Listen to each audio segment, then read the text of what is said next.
Bueno, a ver, aquí acuden muchas personas.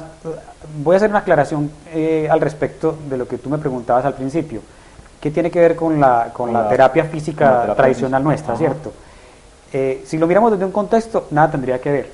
Pero si lo miro desde un punto de vista ya más eh, integrado, ¿sí? Tiene mucho que ver.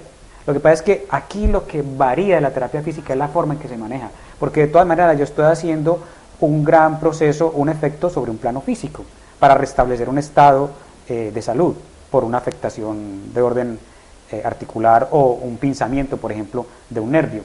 Entonces, ¿quiénes acuden? Cantidad de personas que están desahuciadas, digamos, de hacer fisioterapia tradicional.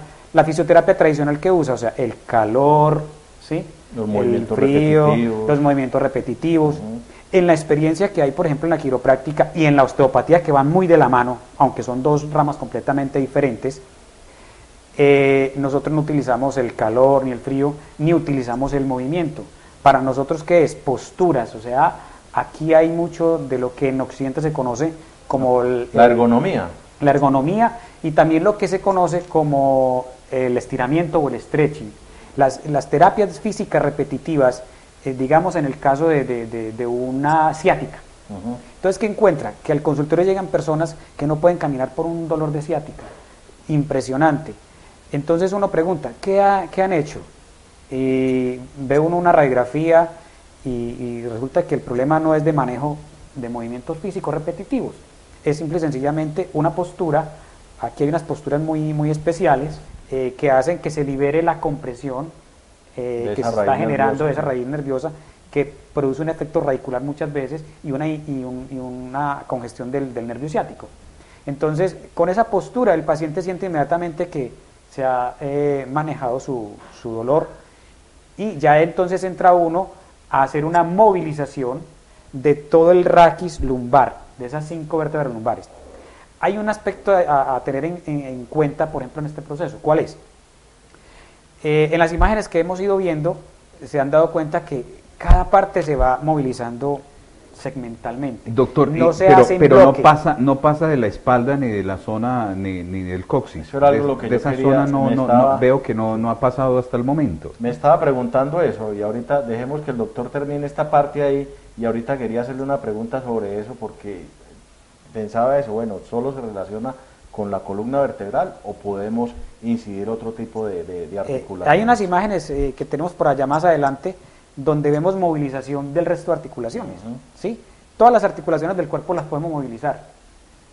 Yo puedo movilizar todo el raquis vertebral, prácticamente 31 vértebras, Y porque es la que primera es muy difícil. Toda la columna es una serie de articulaciones, Es ¿no? sí, claro, son articulaciones semimóviles. Claro. ¿Sí? Entonces esas articulaciones semimóviles, era lo que yo le decía ahorita, muchas veces uno hace un movimiento leve. El ejemplo, alguien está sentado y lo llaman, y cuando él voltea, Sí. ahí se produce lo que en quiropraxia nosotros llamamos subluxación. Esa subluxación, entonces, a ese paciente vulgarmente se le va a producir un mico. Un mico. Vulgarmente un Parece mico. un orangután, esa vaina, Exacto. tanto. Entonces, esa es Sí. otra de las causas de consulta, o sea, los famosos micos. Allí, por ejemplo, el paciente llega con una tensión muy marcada, generalmente en los músculos escalenos, otros se van al esternocleidomastoideo, ¿sí? Pero aquí es donde uno tiene que tener ya lo que estamos hablando ahorita, la experiencia táctil, visual, ¿sí? E incluso hasta auditiva. Hasta auditiva. Usted me crea una gran inquietud, doctor, Sí. porque eso es algo bastante doloroso, ¿sí? ¿Cómo empieza usted a palpar ese paciente para disminuirle ese dolor? Porque ese dolor es muy agudo y es muy molesto. Es muy Y molesto. usted ha visto que a uno, en el momento en que le dé una tortícolis de esa, uno quisiera que no lo tocara. Que no lo tocara. Y uno mueve, pero mueve todo el cuerpo. Exacto. Y no mueve nunca el cuello. ¿Cómo procede usted para disminuir ese dolor y que ese paciente se deje realizar todas las maniobras que usted le debe realizar? Bueno, entonces, aquí es donde viene lo que estábamos hablando desde el principio, o sea, esa experiencia, ¿sí?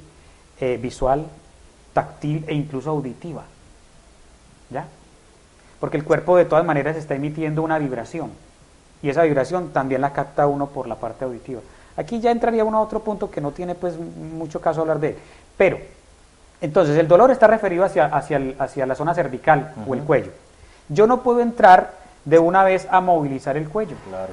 ¿Por qué? Porque el paciente va defendido. Está defendido. Está claro. defendido completamente como mecanismo de defensa desde su sistema nervioso Y lo central. que menos quiere es que le toquen su cuello en ese momento. Sí, claro. Entonces, hago una Se crean temores, comparación ¿no? de la terapia física tradicional. Entonces el paciente llega, le colocan paquetes y van a masajear el cuello para liberarlo de esa tensión. Yo no entro, ¿sí?, a masajear cuello de entrada.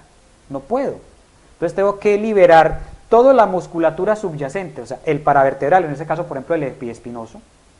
Ahí hay una incidencia muy marcada, y es que ya entra otro músculo, que es dos músculos, el redondo mayor y el redondo menor. Y entra también otro músculo, que es el supraespinoso y el romboides. O sea, ese grupo muscular es el que hay que liberar primero, porque si yo entro a liberar, por ejemplo, los escalenos y los paravertebrales cervicales, el paciente no se deja manejar. Ahora hay que tener en cuenta también que en esas manipulaciones, y es una de las más delicadas y complicadas, por ejemplo, generalmente se producen por un pinzamiento entre la séptima cervical y la primera costilla. Ahí, por ejemplo, hay pacientes que generan ya unas patologías muy marcadas. El muy conocido, no es muy conocido porque lo he indagado en algunas personas y no saben qué es. Un síndrome Doctor, opérculo torácico. Le sugiero, en un instante seguiremos hablando precisamente de esta cantidad de temas tan interesantes. Veo al doctor Bernardo Gutiérrez muy interesado también en este tema, como un hombre estudioso precisamente de la medicina y de sus posibilidades. Estamos en el programa Salud y Vida a nombre de la Clínica Central del Quindío. Trabajamos para usted, trabajamos por usted. Aquí estamos con el doctor Bernardo Gutiérrez, estamos con el doctor Rafael Cañas Montoya, nuestro invitado, hablando de quiropraxia, una técnica milenaria que está aquí en nuestra región. Ya volvemos.